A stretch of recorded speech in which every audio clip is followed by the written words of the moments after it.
Thank you so much, Susan. I'm really happy to be here. This is my first meeting of Alabama Forest Owners Association. And let me tell you, legal health is really good because the ink has not even, the ink was not even dry on my acceptance letter of the job in late November last year before I got contact from them and scheduling me to be at this meeting. So I was not even at work yet and not even in the state before he had me lined up to be here today. So I think that's looking out ahead. That's some good planning. I want to start out by needing a volunteer from the audience. Someone from the back of the room, because I've noticed, sometimes I have trouble hearing people, and so I may have a tendency to, after time, start, forgetting. I'm an absent-minded professor, what can I say? So I may start doing this, and so, can I get a volunteer from the back of the room, be my sound check person? Okay, sir, what's your name? Earl Norton. Okay, Earl. So, if I start doing this kind of stuff where you can't hear me anymore, just raise your hand. Thank you, sir. Okay. I want to start with a little story. It's adapted from a guy I grew up watching on TV and actually met once named Justin Wilson. Everybody know Justin? Sure. Cooking Cajun? Absolutely. He had a story in Louisiana about, there was a guy out there as a landowner. He had a farm, he had little row crops, he had some cows, he had some timberland. And he's out working on his tractor one day up under a shade tree. And he had this fellow drive up, get out of his car, had a coat and tie on, little scrawny little fellow. And came up to him, he whipped something out of his pocket. He said, "You see this card?" He goes, "Yeah." He says, "I'm an IRS investigator." He said, "Man, you're in big trouble." He said, "This card gives me the right to go anywhere I want to on your farm and look at everything I want to look at, and there's nothing you can do about it." And the landowner said, "Okay, fine." Apparently the landowner didn't go to one of Dr. Tuff's seminars, so he... But anyway, and so the fellow went about his business. He was still working on his tractor. And after a while, he heard this yelling and screaming going on. And he couldn't place where it was, so he got on his four-wheeler and rode out and found out this guy had gotten himself in the pasture with a mean, huge bull. And the bull was chasing him around the pasture, round and round. So the guy went up on his four-wheeler and stopped and got off and kind of propped up on the fence, just kind of watching the show. The guy came by and he was just terrified. You could see in his eyes, he's looking, he's going, "Help me. Oh, please help me, help." The bull's only like half a step behind him. So he's just running around that pasture, and finally, about the third circuit round, the landowner yelled out to him, he goes, "Show him that card."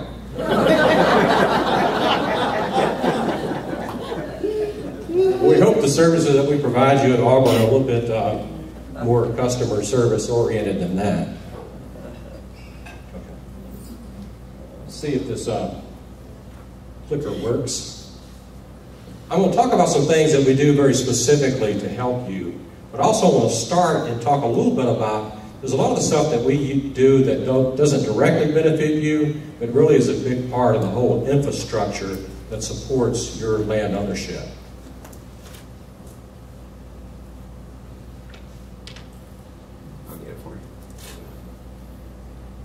Okay, so we do this, we're a land-grant institution, and so all land-grant institutions were started with really three-part mission.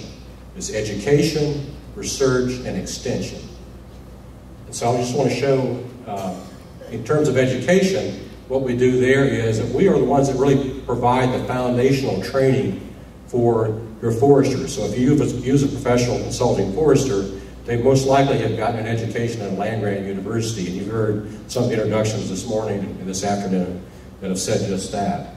And of course, what we like to say is that we give our students a start, but we don't teach them everything. I mean, hopefully they have a lifelong love of learning that we instill in them, but we do provide the foundation. So again, that may not benefit you directly, but by us providing that infrastructure, we're benefiting you. In terms of research, what we're really doing is progressing the knowledge base out there. And so we have a lot of scientists who do research that you would look at it and say, you have no idea how this might benefit me, but really it may not occur until 20 years later. So we're doing some of the foundational discovery that helps really push the boundaries of the science. And then we deliver ultimately the applications of this knowledge is delivered through extension. And in fact, that's what extension means. That's the original meaning of the word, was to extend the knowledge developed at the university out to the public. This really is a two-way flow of information. So we're in events like this, like Dr. Tufts, who has an extension appointment, and others are out with you. We want to hear questions from you, because we then take that back to the university and say, here's the kinds of things we're hearing from landowners that they need, and we can design that into our research programs into the future. So it's a two-way cycle of information. I want to just give you a couple of examples of some of our research. Now, we do an awful lot of research, and I don't want to get into too much of this, but just a couple of examples. Just want to start with, this is our website. So if you were to just say Google Auburn Forestry, you would come up with this website. One of the first things that we'll talk about is something that doesn't directly benefit you is our Forest Nursery Cooperative.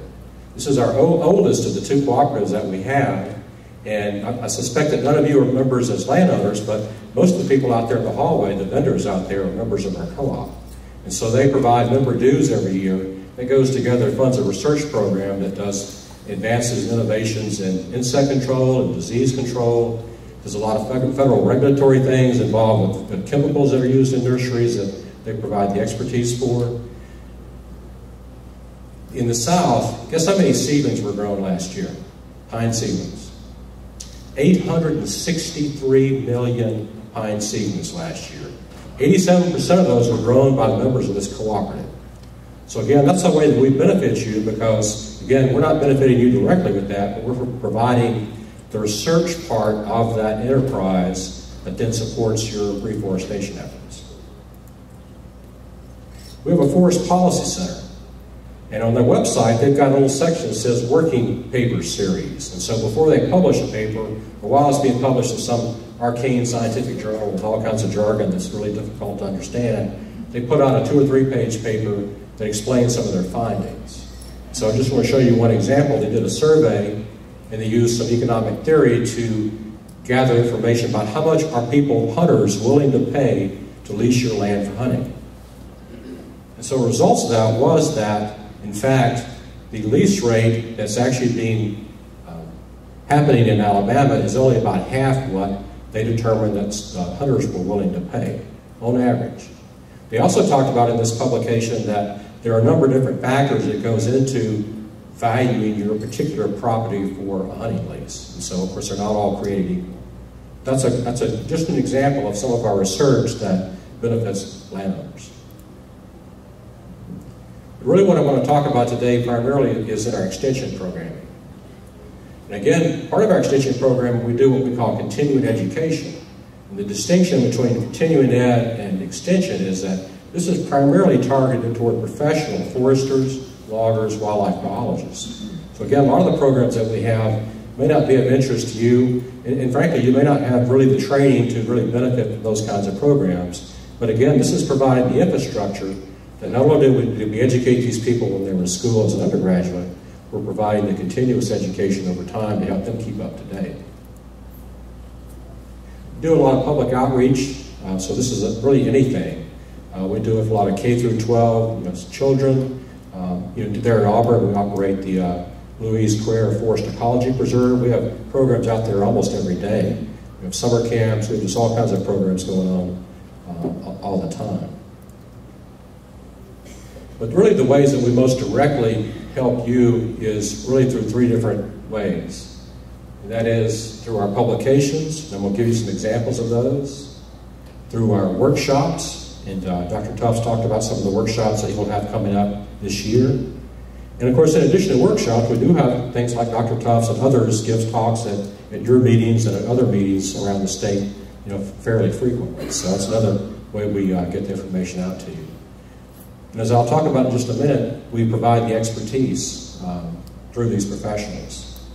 So we are part of the Alabama Cooperative Extension System. So we have, a lot of our faculty have what we call split appointments. And probably the most common is they have maybe 30 or 40% research, 30 or 40% teaching, and then 60, 70% research appointment. So a lot of our faculty are like that. But some of them have a split extension research component. Like Dr. Tufts has, I can't remember exactly, maybe 50% extension, 25% teaching, and maybe 25% research. But on the Extension website, you see on the left-hand side, there's all the different areas that Extension covers, and it includes forestry. Next slide. That's our website for Forestry and Wildlife Sciences. On the left-hand side is all these different subject matter areas. On the right-hand side, there will always be an updated calendar or a list of upcoming events. And over the left-hand side, next to the top button over there, there's a calendar. You can click on that. I'll show you some examples here in just a few minutes about some of the stuff we have coming up. But if you need to talk to an Extension professional, you've got really several different layers or types of people that you can talk to. So you've got county agents, you've got Extension specialists, and you've got really regional Extension agents for forestry, wildlife, and natural resources. So here's your county offices. So I think that's really your first line of, if you've got a question that you think Extension might be able to answer, then call your county Extension office, because they really know you best in your local area. They can know what kind of resources are available right there in the office. Some of our Extension publications, they've got stores of those, paper copies of those right there in their office, and you can go by the office and pick those up. We also have this cadre. These are all PhD level Extension specialists in different areas. And so these are people that you can contact either through email or by the phone to ask very specific questions in their area of expertise. And lastly, we've got this system of regional Extension agents. We've got the state divided into 8 areas. But we see one of our problems is that we've got right now 4 of our regions are unfilled. So we've got half of this, what is normally a very powerful part of our whole Extension expertise and delivery of programs is vacant, either through absolute vacancies or one of the ones we have open over near this part of the world is a fellow who's in the National Guard and he's deployed overseas right now. One of the ways we've been managing through the budget cuts we've had over the last several years is when positions go vacant, we just don't refill them. It's a fairly easy way to try to manage your budget situation. But it does really reduce our capacity to help you. I'm just going to run through a few Extension publications. These are all publications that have been added in the last 2 years. And the first few are from Becky Barlow, who came on board with us about 4 years ago. She wrote a little publication. It's just common forestry terms for the forest landowner. So if you're very new into the forestry business, maybe you just inherited some land, you want to know more about it, this is maybe the first place you might want to start. Here's another publication Becky did on landowners and forest inventories. We just had the last speaker talk about inventory and how important that is for landowners. And so this is a small publication that will help you understand a little bit more about inventories.